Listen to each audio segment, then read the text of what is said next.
I think being human is a vast array of complexity. It's so exquisitely tender and raw and real. To be human is to feel, I think that, if I was going to sum it up, that's probably what I would say. But I think that there's another category of being human in the culture that's been conditioned around us that can create a lot of pain and suffering as well. So I think that there's different layers and complexities to being human as we move from our center out into the world, out into our families, our communities, the environment, nature, the culture, the universe. There's so much to it. And I would say if I was going to land on something, being human is to feel. Welcome to the On Being Human podcast, where we believe transforming ourselves can positively transform society. Your host, Brandy Fleck, has the honor of exploring the human condition with real people who bravely share their personal stories of adversity, healing, joy, and more. If you're seeking empowerment, strength, and inspiration, listen in to engage and explore tough topics that help us humanize one another, understand ourselves better, spread love, and connect.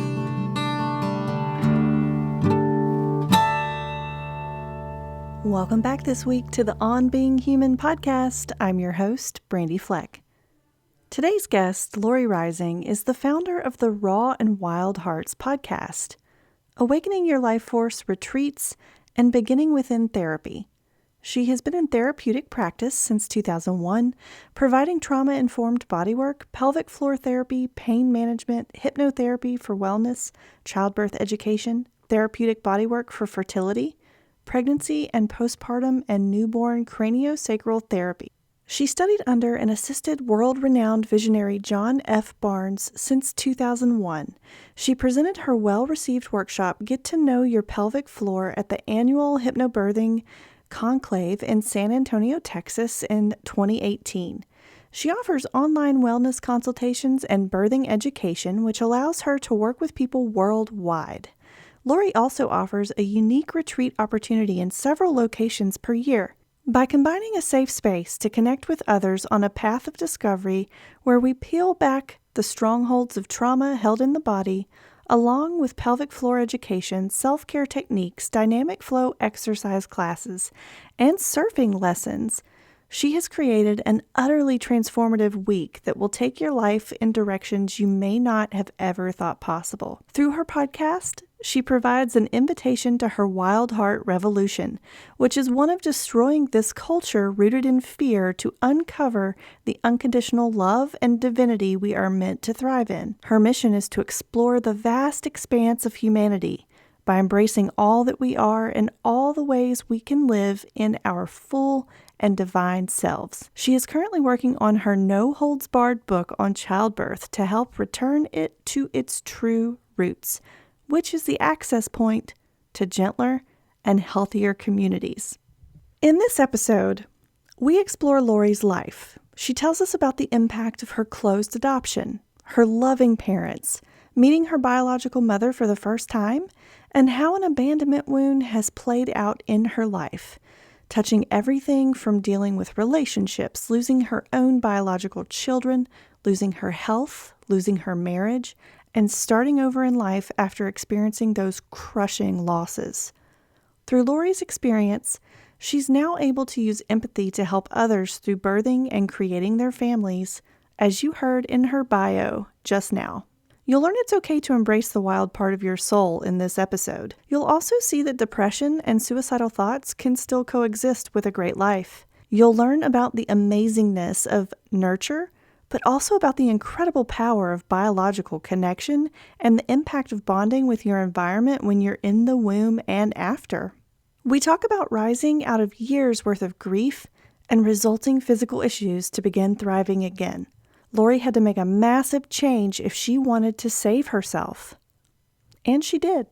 Guys, a few quick reminders and requests. Head over to onbeinghumanpodcast.com and sign up for our email list. Subscribe to the On Being Human podcast on Apple Podcasts and Spotify. Help us out by leaving a rating and review, which helps others find our show and benefit from it. You can also find this episode, at onbeinghumanpodcast.com/episodes/053. The show notes there list the links related to Lori's story and purpose. Now, let's hear from Lori. All right, Lori, welcome to the show today. How are you doing? I'm doing great, Brandy. Thank you so much for having me. How are you doing? Oh, really well right now. Things are actually starting to open back up here in Tennessee where I am. I don't know, are things opening back up where you are? Are you in Portland? I'm in Portland, Oregon. I actually don't really know. Okay. I've kind of put myself into a little bubble here at my home. And, I've been in quarantine for so long that I don't need to go out into the world. Like, I'm happy not getting my hair done. I'm happy not going out to dinner. I have so much to do here, and I've kind of opened up that big project space within my home and myself that I'm just kind of waiting it out. I don't want to be a danger to anyone. I really want to do this slowly, and I don't feel the need to push into it, So I don't know. That's my answer. I have no idea how much they've opened. That's awesome. We're going really slow here at our house too, so that's cool. Yeah. Well, let's dive in a little bit. And before we get into the real meat of the episode, why don't you tell us a little bit more about who you are and what you do? Let's see who I am. I am a witchy, wild woman spirit here in the world. What I do, so I wear many hats. I am a retreat leader. I'm a pelvic floor therapist. I have my own podcast, The Raw and Wild Hearts. I have my business Beginning Within Therapy. I do trauma-informed body work. I do, wellness consultations and hypnotherapy. I'm a writer. I'm in the middle of writing a childbirth book right now. So I'm an accumulation of many, many things. And I feel like what I do comes from the very part of being human, like that vast array of experience and that exquisite rawness that my life has went through. That's really informed what I do and what I bring to people to be of service, for sure. That makes a lot of sense. Well, what is the most important thing in life to you? That's another one of those big questions. I sat and thought about that for a while. And what I would say is love. I feel like if we come down to it, what is the most important thing? And probably during this quarantine, we're all being a little bit faced with that. When you're faced with your own mortality with this unknown virus, you kind of get down to, oh, maybe, stressing myself out to work for all that money wasn't the most important thing. Maybe it's more about the love in my community or the love in my family or feeling strength from other people and support from other people.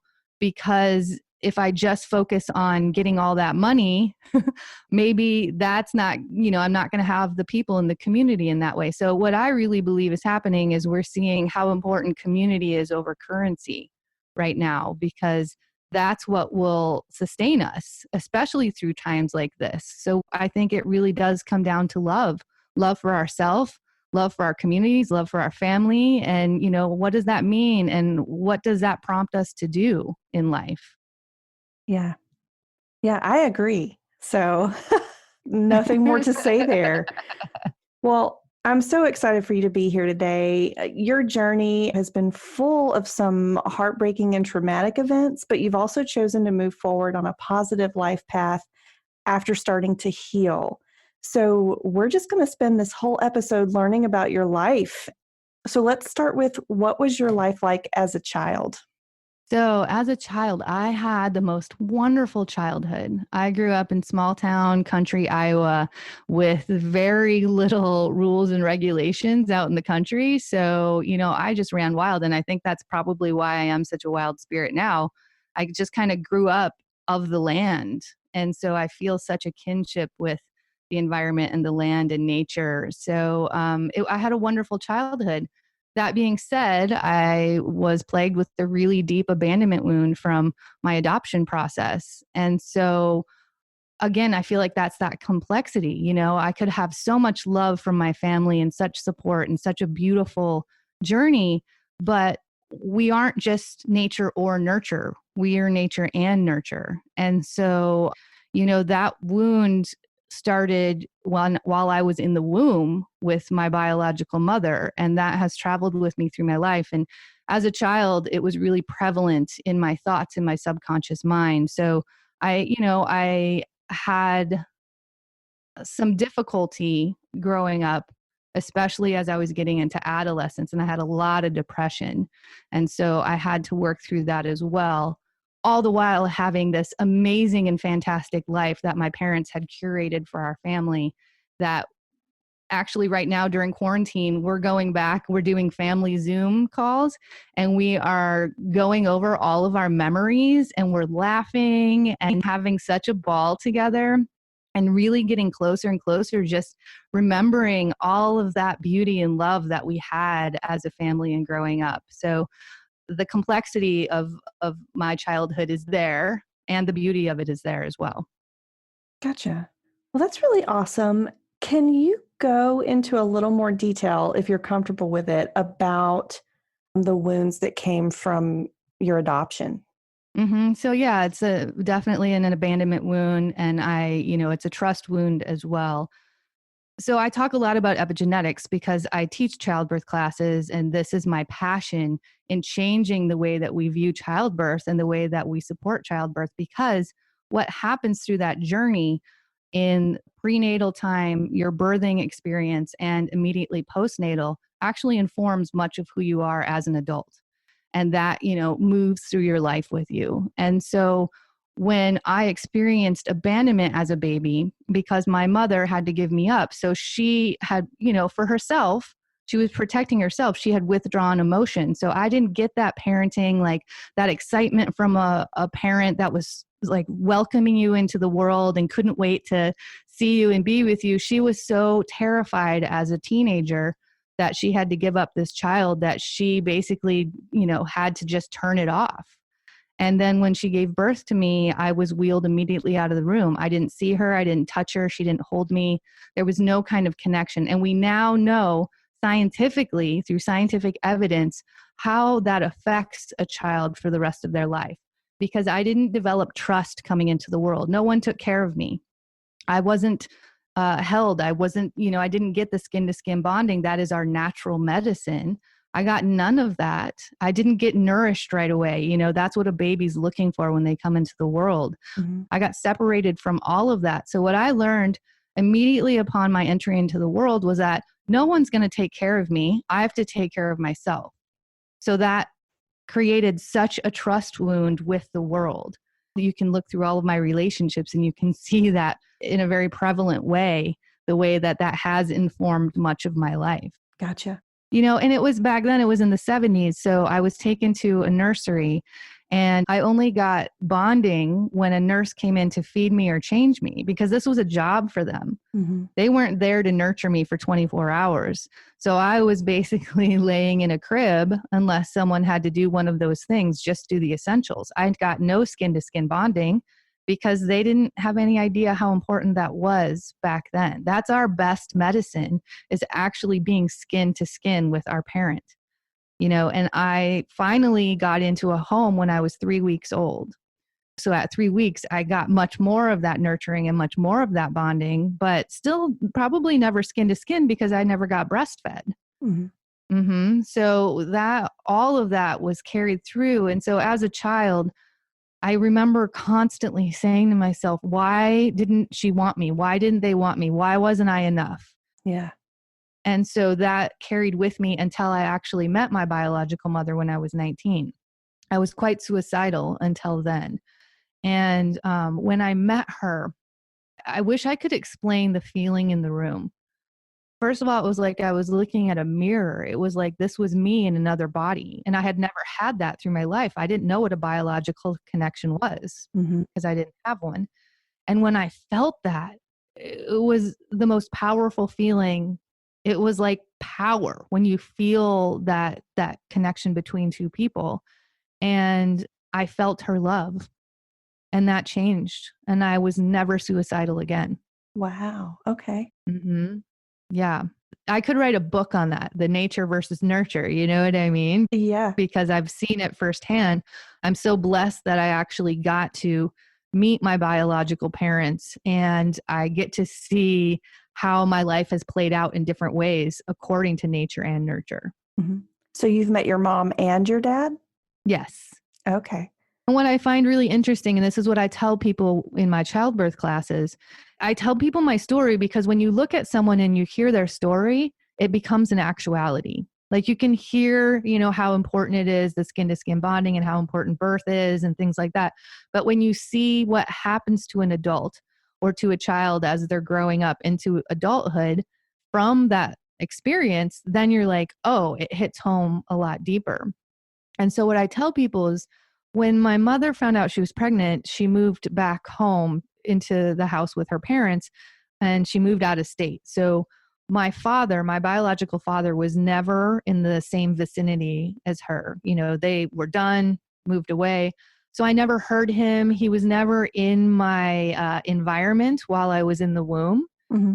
And there's so much to learn about pre-birth parenting. There's I forget his name. I think it's Dr. Thomas Verney.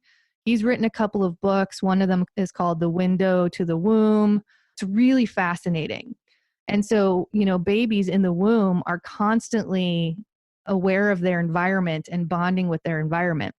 And so I never had a drive to meet my father, but my drive to meet my mother was it was like an obsession. I needed to meet her so badly. But my father, it just never really was there. And if you look back, he wasn't in my environment. I didn't hear his voice. I didn't feel his touch. There was no nurturing while I was in the womb from him.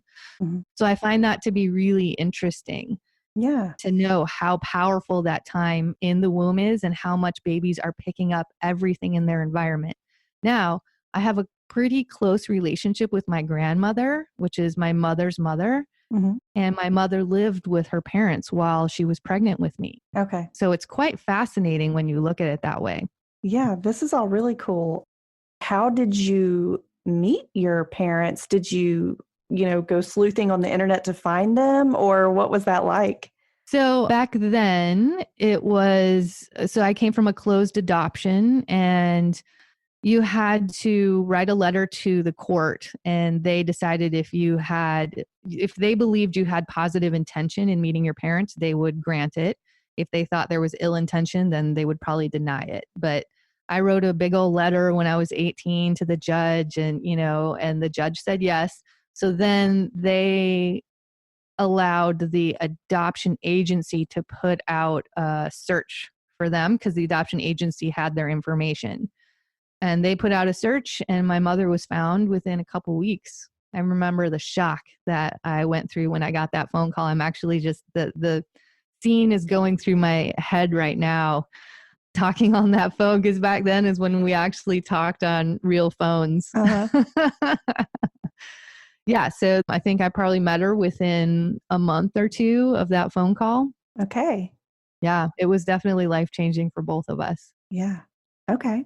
Well, do you have a relationship with her today? I do. Yeah. I mean, it's a little bit complicated because we are mirrors to each other. And I believe that experience was so profound for each of us in very, very, very difficult ways Mm-hmm. that I think we're both moving through it in different ways. And so when we see each other and when our laugh is the same, our everything about our personality is the same. We both are crazy about dog rescue. We're both like super spiritually sensitive, and you would never believe that I wasn't raised by her, right? And so I think it can be pretty intense for us when we're together because of that mirror, I think. Mm-hmm. And so we have a relationship, but it's definitely, we've gone through some ups and downs, and it's the complexity of being human, I'd say. Sure. We'll always have a relationship. I just don't know what that always looks like. Like I said, I'm still working through my abandonment issues, and that's not about, she didn't do anything with ill intention, Mm-hmm. but the more we do what we can with what we know. And so now that's why I'm such a huge advocate of education. And that's why I do work in childbirth, because I know a lot. Mm-hmm. And I know how if we get this education out there, it might change the lives of other children as they're growing up. You know, if we start to understand how important this is, like the skin to skin bonding and the pre-birth parenting, you know, and having that touch immediately, so babies come into the world and they feel safe and they don't feel abandoned and left to their own devices. Mm-hmm. And that's why I think it's so important that we learn how to work with childbirth, because there's so much trauma and fear in childbirth. Mm-hmm. If you can imagine that we're terrifying these mothers and these babies are coming into the world with fear. Mm-hmm. That's the first thing that they know about this world is extreme trauma and fear. So the more that we all understand, when we work with our parents and our babies and our births, we're going to have much gentler communities and stronger and healthier communities. We're going to have people that have empathy and reasoning, and they're going to have trust in the world. And that's going to create better leaders and stronger leaders for our communities. That sounds amazing. It Yeah. sounds wonderful. Like the foundation, the foundation. It is. It really is. Yeah. Okay. Well, let's shift just a little bit into your adolescence and into your 30s and that portion of your life. What happened after you met your parents and you started getting into serious relationships and all of that? Wow. Let's see. I'm going to just kind of go by decades. So my teenage years were pretty difficult, pretty suicidal, also had a great life, also had a great family. But, the depression and the suicidal thoughts came, from my wound that had nothing to do with my external circumstances that were so beautiful and loving that I had. So after meeting my mother at 19 and really starting to work through the volatility of that, so I didn't have suicidal thoughts anymore. I knew that I was loved finally at that point. My 20s, I spent really just being kind of wild and free, and they were great years. I had great community. I started with a really nice love. My first love, I was like 21, 22, and he was great. And then there came a point where he was pushing me to go deeper into the relationship because I had a wall up when, we got to a point of getting to that depth. And at that point, I think I left that relationship. If it ever felt too vulnerable, I would leave, because I didn't know how to access that vulnerability in and trust someone to stay, Mm-hmm. Yeah. And then, I made the move out to the Pacific Northwest and, really enjoyed my time out here. And then I met my ex-husband, who we had fallen in love when we were 12 and didn't stay together. He lived in another town. We went to different schools and we did our own thing, and we would kind of see each other, and we always had like this like really intense, deep connection for each other. And I just remember falling in love with his face at 12 years old. It was the most beautiful face I'd ever seen. And our paths just never really came fully together. And then he ended up in a relationship and he got married, and I moved out west. And I came home, I think, when I was 29 for a visit. I'm very close with my family. I go home constantly to visit them. And we met up, and I guess kind of the timing was right for us, and it overwhelmed me. And I, within 2 weeks, had taken my life and moved back home and moved in with him. And that was when we moved into a serious relationship. I think it was something I needed to see play out because I trusted him, because at 12 years old, I knew how he felt about me. And then he continued that feeling through my life. And so I trusted he was always going to be there. And so I think he was the first person that I could fully go into that state of vulnerability with. Okay. And so that's what I did. And as you know from probably what you've read in my bio, that we went through some extreme hardship. Mm-hmm.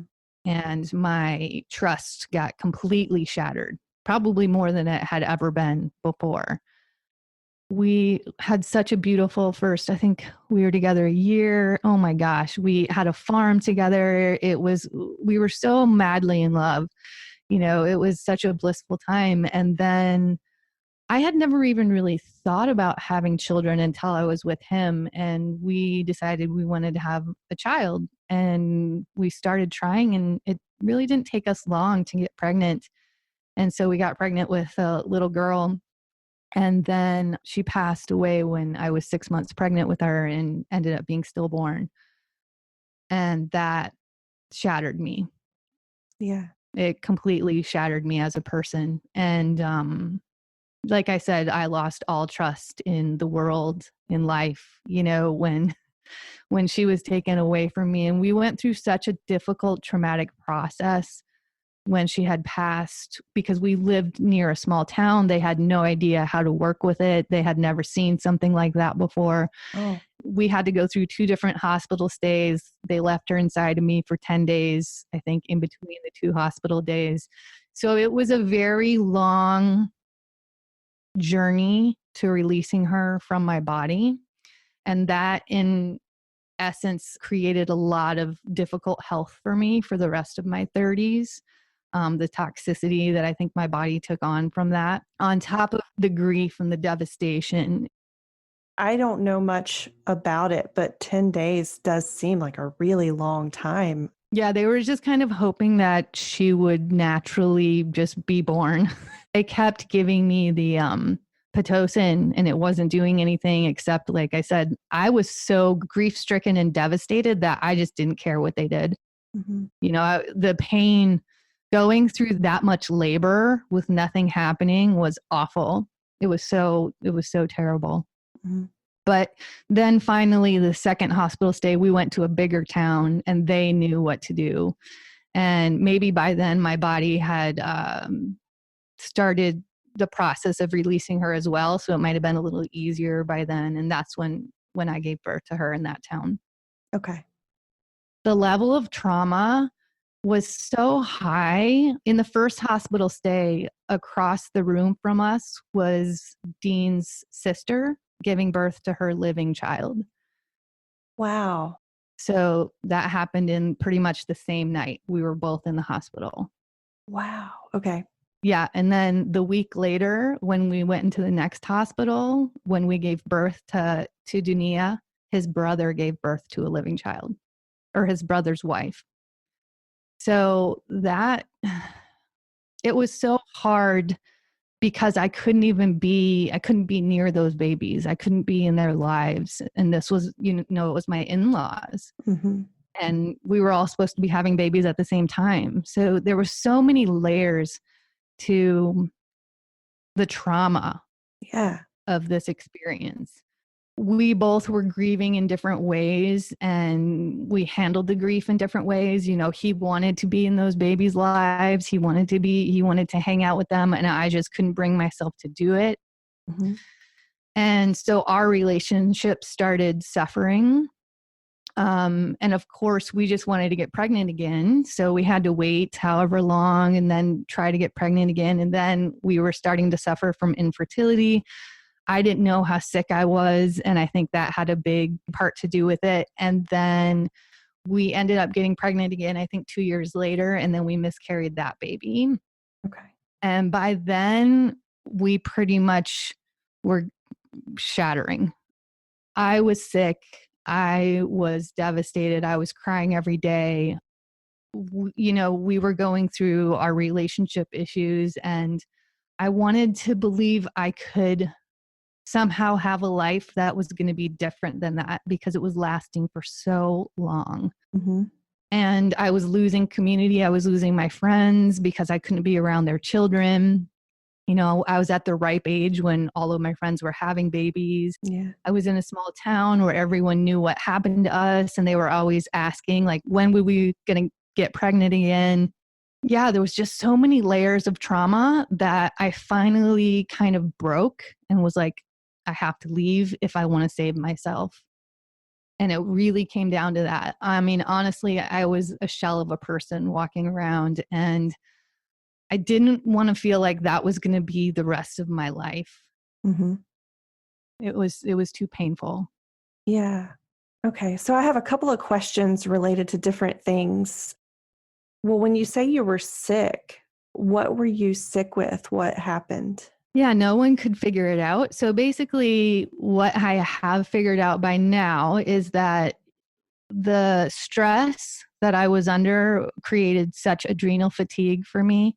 I'm pretty sure I ended up with leaky gut. And something like that isn't going to show up on tests. So I couldn't breathe.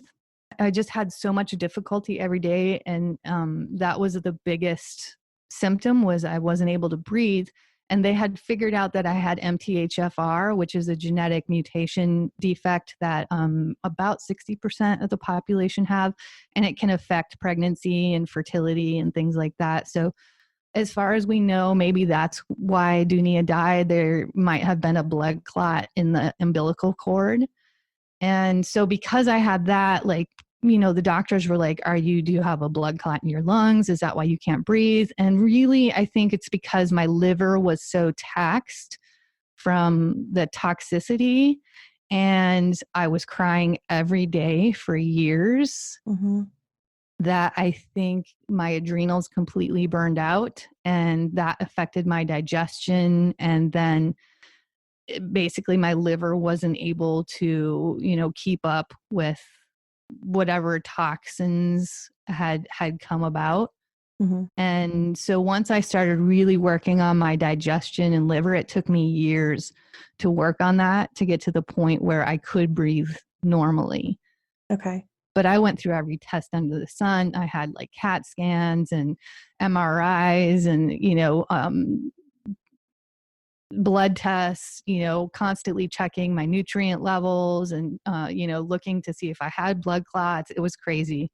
But we were in a small town, and there was no one there that could really help me. Like I needed, Chinese medicine. I needed holistic medicine. I needed somebody who could do something other than run a test.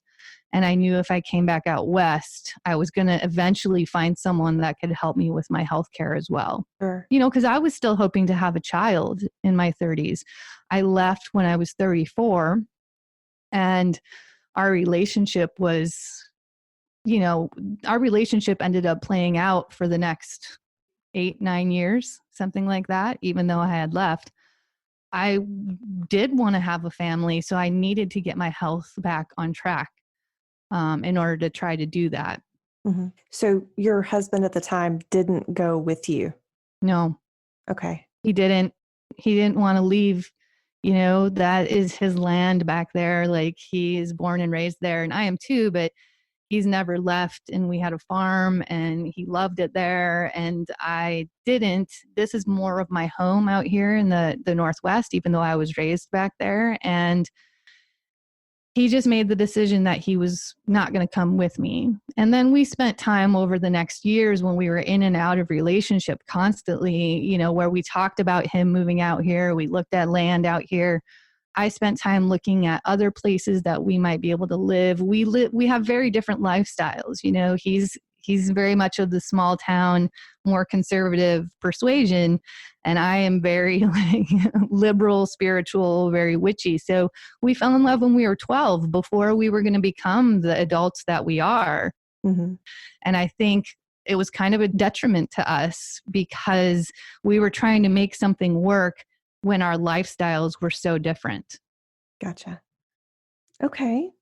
Well, thank you so much for sharing these personal details of your life. So, where are you today, and how did you get from there to where you're at now? Yeah, I mean, quite honestly, I clawed my way up from the ground.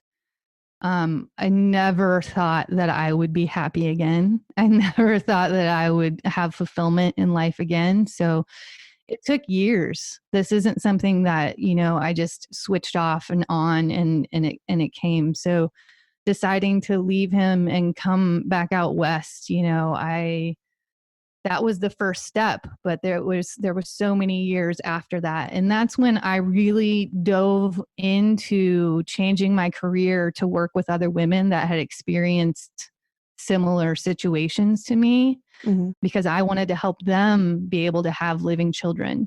And that's where it's kind of snowballed my career into what I'm doing. And it's interesting how now, if you look at everything that I'm doing, it's working with abandonment wounds, trust wounds, birth wounds, but I'm also working with people that are experiencing the trauma of loss or just trauma in general in life. Like, the body work that I do is very trauma informed, where we're releasing physical or emotional memory out of the cells. And so by working with babies and by working with women to help them have babies, it gave me an access point back into that world. But it was a way that I was going into the world with people that had suffered in the same capacity as me. Mm-hmm. And so I needed to do it that way before I got comfortable with everyone, because I walked around with such bitterness about the people that could easily get pregnant and have children and be in love and, create these families. And for me, it was like the hardest thing in the world. It was the one thing that I wanted, and it was never happening for me. And so I had to use my experience to help other people going through an experience like that in order to feel like I could be in that community again. And I wanted to have friends that had children. I didn't want to just, avoid them for the rest of my life. And so I basically had to believe that that was important enough to do whatever it took. And that means that I went through years of my career, like studying, and, I became a hypnotherapist, and then I went and got trained in, hypnobirthing for childbirth education. And I work in pelvic floor therapy. I got trained that way. So I just kept kind of pushing, and I kept moving into this career more. And I was doing such great work because I have the empathy, because I have the experience, because I'm not scared to stand with you in your deepest pain, because I've been there. Mm-hmm. I've been to, I feel like the deepest trauma wound where I could ever be. And I lived, and I'm still here. And so I think that makes me, I don't know if I want to say better therapist, but it makes me a therapist where people have so much trust in me, because I know exactly how that feels. Mm-hmm. And I know that you can make it through. And I know that you can find a smile again, no matter what happens, because here I am without a family. That never came for me. No matter how hard I tried, no matter how much I wanted it, it never came. And I've been working through that ever since. But yet here I am with a smile, and here I am living a very fulfilled life. And I'll live with that pain also. And that's okay. Mm-hmm. I don't think that we have to look at life like, I have to get over this if I want to have a different kind of existence, or if I want to find that fulfillment. Sometimes we realize, okay, we have this. I have this trust wound. I have this abandonment wound. I can also find fulfillment and happiness in this life, and I can continually evolve, and I can continually explore that. I want to stay curious. I think that's another thing, as being human, it's so important to stay curious, Mm-hmm. because that's how we learn and that's how we grow. Right. Mm-hmm. So you are not crying every day now. No, Right. Okay, good. I cry a lot. I'm really comfortable with my emotions, and I'm really comfortable expressing my emotions. Mm-hmm. I mean, I take my witchy baths all the time. I take them so I can cry, because we cry for a reason. There's a reason that we have the range of emotions that we have. And if we try to deny them or resist them, that's when they get stuck in the body, and that's when they become trauma. And then that's when that can become disease later on. Right. So I allow myself the space to cry. I think probably 2 nights ago, I was in the bathtub crying. It's not because I'm in a difficult place in my life where I'm in, depression and I can't get out of it. It's because that's just the natural emotion ebbing and flowing through my life. Yeah. Yeah. But no, I'm not living in that state of utter devastation and grief. And, the life that I had planned on having was taken from me. Mm-hmm. And it was taken from me in an instant. And that was devastating and it was shocking. And we all have our own individual experience. And I'm sure we can go back into my birth and abandonment wound. And that probably created a much bigger trauma when my daughter was taken away. Like that biological connection was the most important thing to me. I could not wait to be a mother to that little girl Mm-hmm. and have that relationship that I never had growing up. And I had a mother and I have her still and I love her to pieces. Like she is my mama, like she's one of my best friends. Mm-hmm. But I didn't have the biological connection that I was planning to have with my daughter. And that being taken away, of course, reopened the trust wound and reopened it in a whole new way as well. Can you describe how that reopened the trust wound? What were you not trusting at that point? The world. I mean, I guess if you could say God, source, spirit, however you believe. And if you believe in that, like, I felt like my daughter was taken away from me. Mm. And I mean, I can tell you that for months after that happened, I would wake up in complete nightmares because I believed that my animals were going to get killed. I believed someone was going to kill my husband. Like I didn't trust that anyone was safe anymore. Gotcha. Okay. Yeah, there was a lot of PTSD. And I think that that's probably what most people with PTSD are suffering from. The trust is completely gone. Gotcha. Mm-hmm. And you've mentioned spirituality a couple times. I would love to hear what role that spirituality played throughout these events of your life and how has that evolved? I feel like I came into the world very spiritually sensitive. Like I feel like I have this lineage of kind of ancient wise women that I'm a part of. And I've always felt that, and then when I met my mother and at 19, and she's pretty much the spitting image of me, as I got raised in this small town conservative Catholic household where I'm just like this wild spiritual creature. I was like, oh, okay, that makes sense because you can't force that into someone. You can't force spiritual change into people. It's like I've kind of had this wisdom coursing through my blood since I don't remember not knowing it, where I truly believe in the divinity of humans. I believe in like the goodness and the love and like what the potential that we have as humans and on this planet. And I think that's really informed the fact that I've been of service to people and in healthcare throughout my entire life. It started from a very young age. It just kind of was like a part of me and it was natural. And I didn't really go through any, crisis of like, oh, should I do this as a profession or should I do that? It's always just been healthcare. And it's always been, working with the health body, but also working against trauma and fear. And, I've suffered some of the biggest traumas I think you can, but it never deterred me from continuing on that path. And so I feel like it's in my blood. I feel like it's been handed down to me and I didn't know anything else. Gotcha. Okay. Well, then you've mentioned, living with wounds, and I can relate to that. I'm sure some of our listeners can relate to having wounds, but healing is a topic I sort of want to ask you about. When did you first start to heal, and did you heal, and what was it like? For example, what did it look like, feel like? How did you know it was time to start healing? Yeah, I mean, I think I've been healing my whole life. And I just want to address to be human is to be wounded. We're not here just on our own. We're in this intricate complexity of relationships and patterns in our worlds, in our lives. And so I don't know that there's probably anyone out there without wounding. They might be resisting it. They might not be, actually looking at it and opening up to it, but I'm pretty sure it's there. So for me, healing has always been a part of my life. And I can remember as a kid I used to sit in a tree for hours and I just sat there.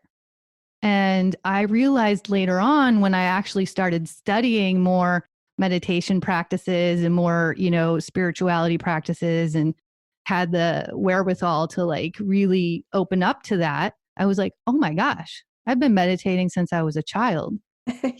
So I think that healing is instinctual for us. Yeah. We might not be realizing that we're doing it, but we're constantly doing it. For the people that are out taking long walks and they might not even realize like what's driving them to do that. That's our instinctual healing process. Like our bodies try to tell us what to do to de-stress and to gain better health. And sometimes we just don't listen. And that's why I'm saying we have a culture that makes it difficult to hear that. Yes. Yes. So sometimes we really do have to seek it out. But yeah, so I feel like I've been constantly healing my whole life. I've been taking baths, my witchy baths my whole life. And that's where I think I get some of the biggest healing I've ever had. That's where I actually have, when I commune with spirit, we all do in our own ways. That's when I have the deepest connection with spirit, is when I'm in my bath. That's when I'm the most intuitive that I can possibly be. So I feel like that's probably one of the greatest healing places for myself. Mm-hmm. And so I think that we all can kind of find those places, and you can look back through your life. Like, what did you gravitate to when you were a kid? Did you gravitate to music? Did you gravitate to nature? What is it that is your innate healing process? And I think we can all find that within ourselves. Awesome. Thank you so much for sharing that. What's in your witchy bath? Do you put stuff in it? Oh yeah. I always have Epsom salts in it. A lot of time I put baking soda in it just to detox as well. And then I boil up some herbs, and I always put the herbs in there because that makes it like my witchy little special compound. Uh-huh. Sometimes I throw some essential oils in it. I went through a small period of doing bubble bath, but I stopped doing that. I always have a candle going. I always have some kind of music that really just helps move me in whatever way I need to go that day. Or I always take one on the new moon. I always take one on the full moon, and really release my intentions into the world and, what I want to see for my life and where I want to see things move. And I kind of take stock of what's happening. So I love my baths. It's, I'm so grateful to have them. Awesome. Yeah. Well, how were you able to summon the strength to start over? I know you said it felt like you were sort of just clawing your way to the top, but how did that work for you? So in general, trauma and suffering years aside, I actually really enjoy laughter. I believe laughter is medicine. Throughout my 20s, that's why I probably say my 20s were such a great decade. I spent the most of my 20s laughing. I was so free and carefree and, just like enjoying my community and my friends. And I think along with those, what drives you for healing, I think laughter has always driven me. Like I've always wanted to get back to laughter because it is so important to me. And I have such a loud, cackly, witchy laugh that I know that I heal while I laugh. I can feel that. I feel like it is one of our best medicines. And so when that happened, I think that's the thing that drove me to finally figure out how I could heal. Is I wanted to get back to laughter. I remember there was one day that I woke up and I was like, this can't be the rest of my life. I can't be crying every single day. I don't believe that's how life is supposed to be, but it had become so normal for me because it had gone on for years. Mm-hmm. I was like, there has to be something else. And I knew that changing it was going to be the hardest thing I'd ever done. And to this day, it is the hardest thing I'd ever done.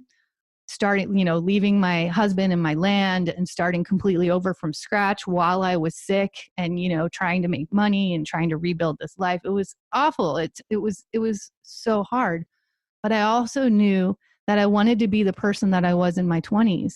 I wanted to laugh and I wanted to smile. I wanted to be the person that people wanted to be around because no one wanted to be around me. I was too much pain. I was too much grief. People didn't want to touch me. They didn't want to get near me. So I think that motivated me to make it happen somehow. You know what I mean? And when you dive into something like that, you don't know how it's going to happen, but you just start. You start with one foot in front of the other. Yeah. Okay. Can you give us any parting wisdom today? Oh my gosh. I don't know. I guess my parting wisdom is to stay curious. I would not have made those changes if I wasn't curious. I was curious enough to be like, I don't think this is all life should be. Like, I think there should be something more here. I think I should be able to smile. And I couldn't figure out a way of being around babies. I didn't even know if it would be possible, but I had to be curious enough to be in a space to try. I want to see us get so much stronger. And when we close ourselves off or box ourselves into a certain way of being or a certain behavior, or this is how I am, that stops us from evolving as humans and as souls. And it can stop us from having really wonderful connections. And right now, it stops us from making big change that needs to happen for the greater good of humanity. So if you're curious, then even if someone has a different opinion than you or has a different stance than you might be curious enough to hear about it and to understand their experience a little bit more, where we can come together as people in a much more gentle and beautiful way while we can celebrate each other's differences, but not be at war with each other. And Lori, last but not least, where can listeners find you if they want to learn more about your story and find your therapy and your podcast and all of those great things? Yeah, so my central hub is my website, which is www.therawandwildhearts.com. My podcast, The Raw and Wild Hearts, is on all podcast platforms. On Instagram, I probably try to post on there more. That's at The Raw and Wild Hearts. And I've done quite a few interviews lately, especially about epigenetics and birth wounds, and how we become informed as adults, and how I really do believe that supporting our childbirth and our families can change the world. So those interviews are all coming out right now. I guess just my website is probably the best place to check me out and see what's happening in my world, for sure. Okay, great. Well, thank you so much for coming on the show today. And I mean, it's been an absolute pleasure to hear your story, and I'm honored that you would share it with me and our listeners today. Yeah, absolutely. Thank you so much for having me, Brandy.